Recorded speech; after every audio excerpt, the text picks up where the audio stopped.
Olá, Brasil! Aqui é o senador Marcos Duval. Hoje, dia 10 de fevereiro, segunda-feira, 10 de fevereiro de 2025. Eu tenho uma grave denúncia para passar para vocês referente ao OEA que está no Brasil. Simplesmente é o lobo travestido de cordeiro. Vocês vão entender o porquê. E outra questão, aquele vídeo onde eu estava denunciando as manipulações das eleições junto com o SID, Tribunal Superior Eleitoral, foi tirado do ar ontem mesmo. Passou de quase 1,5 milhões de visualizações e saiu fora do ar. Tá aí para vocês verem, por uma decisão, por um mandato judicial. Então não acabou censura.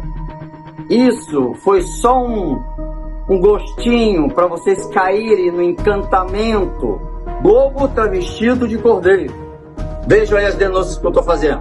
Estamos diante de um grave conflito de interesse que ameaça a integridade das instituições internacionais, especificamente a OEA, e o equilíbrio de poder dentro dessa organização.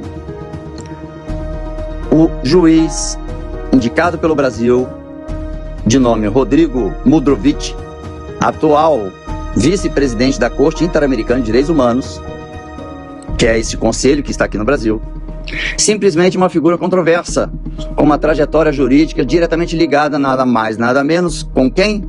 O ministro Gilmar Mendes, de quem ele foi advogado em processos muito relevantes, orientando até inclusive no próprio mestrado. Além disso, atuou como professor no Instituto Brasiliense de Direito Público, o IDP, para quem não sabe, é de propriedade do ministro Gilmar Mendes. Rodrigo Mudrovich foi eleito juiz na Corte Interamericana de Direitos Humanos em novembro de 2021 e assumiu só no dia 1º de janeiro de 2022. Não tinha acontecido 8 de janeiro. E o mandato são de 6 anos, que se encerra no dia 31 de dezembro, só em 2027. Só que, coincidentemente, no dia 8 de janeiro de 2023, no final daquele ano fatídico, onde a narrativa era golpe de Estado, golpe de Estado, golpe de Estado, as denúncias contra as violações de direitos humanos, pessoas sendo presas indevidamente, sem o devido processo legal e tudo que todos nós já sabemos, simplesmente esse amigo do Gilmar Mendes, que estava na função de juiz, passou para nada mais, nada menos, como vice-presidente da Corte Interamericana de Direitos Humanos, essa que está aqui no Brasil. E ele vai ficar nessa posição como vice-presidente até 2027. Então, prestem atenção e tenham cuidado. Isso reflete um movimento estratégico do inimigo, ampliando a sua influência em decisões sensíveis, especialmente no contexto político e jurídico que está acontecendo no Brasil. Então, o atual vice-presidente, Mudrovich, amigo pessoal de Gilmar Mendes, entre aspas, se destacou recentemente até na defesa de grandes alvos da Operação Lava Jato. Escutem, Operação Lava Jato, como exemplo, ele defendeu o empresário Eike Batista. E também representou, um outro caso polêmico, a Associação Brasileira dos Produtores de Soja, a AproSoja, em processos relacionados ao marco temporal para a demarcação, das terras indígenas. A AproSoja, a maior organização de agricultores de soja, atua como um amicus curiae, acho que em latim significa amigo da corte. Termo que significa a pessoa que auxilia o tribunal com informações relevantes e estratégicas para a tomada de decisões, nesse caso, do marco temporal.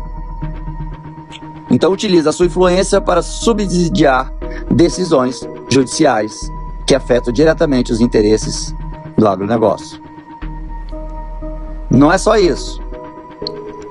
Foi revelado que o ministro Gilmar Mendes também é sócio da GMF Agropecuária, uma empresa familiar da sua família, que tem como a sua atividade principal o cultivo de soja, conforme está registrado na Receita Federal.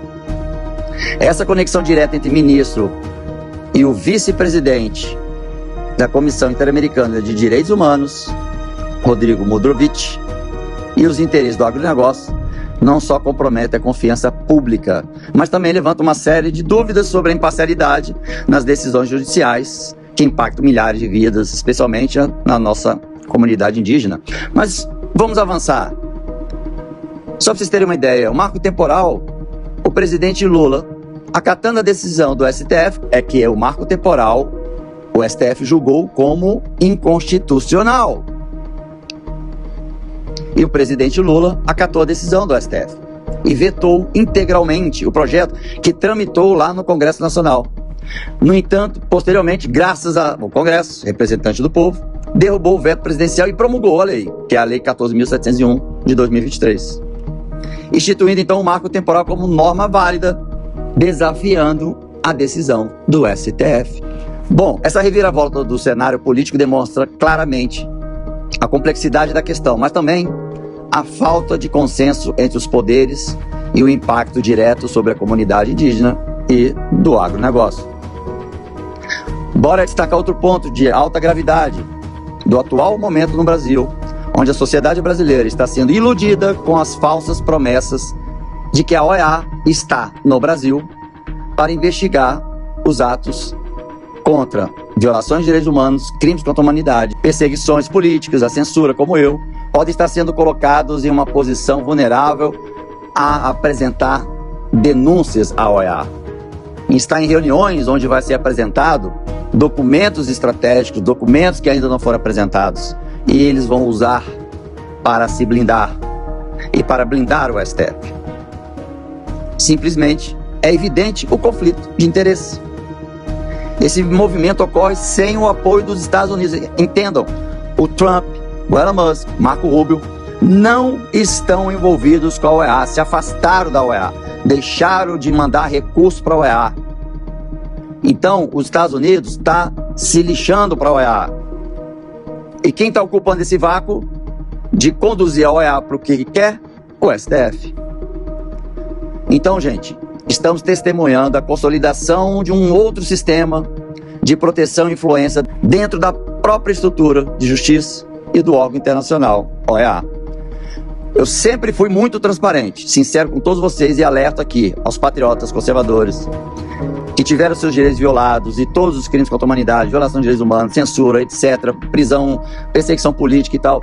Vocês estarão se encontrando com o inimigo. Tomem cuidado, porque vocês podem apresentar, como eu disse, documentos, assuntos estratégicos, exatamente para uma instituição que hoje está sob a administração política do STF, não mais pelo governo americano. Portanto, não os vejo como aliados, muito pelo contrário. Infelizmente, é uma notícia ruim, mas num momento como esse, temos que ser cautelosos, estratégicos, para não cair na garra dos inimigos. Essa movimentação do ministro Alexandre de Moraes de reverter algumas contas, porque eu fui censurado ontem, enquanto contas estavam sendo devolvidas, eu tive um vídeo censurado da denúncia das eleições. Então, não caiam na armadilha. É um movimento estratégico de contra-ataque do inimigo para seduzir vocês, para vocês entregarem documentos, todos que vocês têm, e ficarem a informação com a OEA e com o STF. Simplesmente isso. Vocês estão em direção à garra do inimigo. Aqui quem fala é o senador Marcos Duval.